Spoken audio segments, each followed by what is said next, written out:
এই দেখ দর্শক ভাইয়েরা, একটি রাম মূর্তি লইয়া এত হই হই করা শুরু করছ।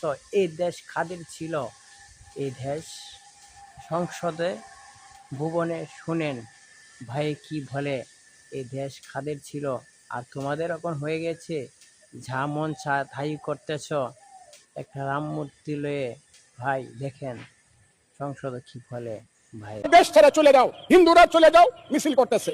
বাড়িতে দেখা যাচ্ছে 81 ফুট রাম মন্দির হচ্ছে আর প্রত্যেক দিন মিছিল হচ্ছে। রাম মন্দির চাই না, মালাউন্ডা দেশ ছেড়ে চলে যাও, হিন্দুরা চলে যাও মিছিল করতেছে। তাদের পোশাকটা দেখলেই বুঝি আমি তারা কারা।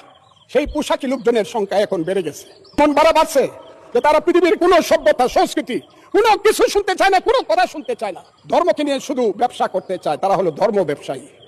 সেই সব লোকজন আজকে ওখানে যাচ্ছে, মারামারি করছে। আমি সরকারকে বলবো, স্বরাষ্ট্রমন্ত্রী আছেন, যদি মনে করেন মন্দির ওখানে করা ঠিক না বা রাম মূর্তি করা ঠিক না, বন্ধ করে দেন একদম কঠিন ভাবে, যে না এই দেশে কোনো মন্দির টন্দির বা মূর্তি করা যাবে না। কিন্তু আমি মনে করি ওই 100 না 300 ফুট মূর্তি বানাক, আমি মুসলমান, আমার কি আইলে গেল, আমি তো ওদিকে তাকাই না। আমি প্রয়োজনে 25 তলা মসজিদ করবো, অসুবিধা কি? ওর মন্দিরে নামাজ করবে, পূজা করবে, আমি আমার মসজিদে নামাজ পড়বো, অসুবিধা কি?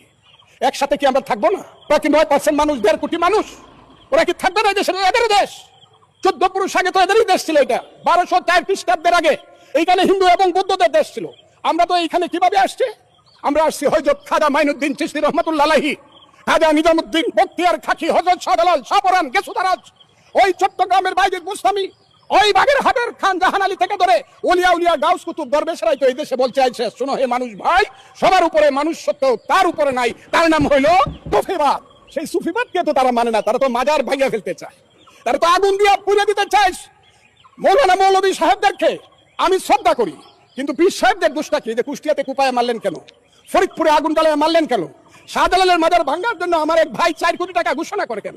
এখানে মাজার থাকবে, আপনি যদি মাজারে ইচ্ছা হয় যাবেন, যাবেন না, আপনি আহলে হাদিস করবেন, করেন। বুঝতে পারছো ভাই কি বলে? একটা রাম মূর্তি লয়ে যে হই হই করা শুরু করছো আপনারা, দেখছো ভাই কি কথা বলে।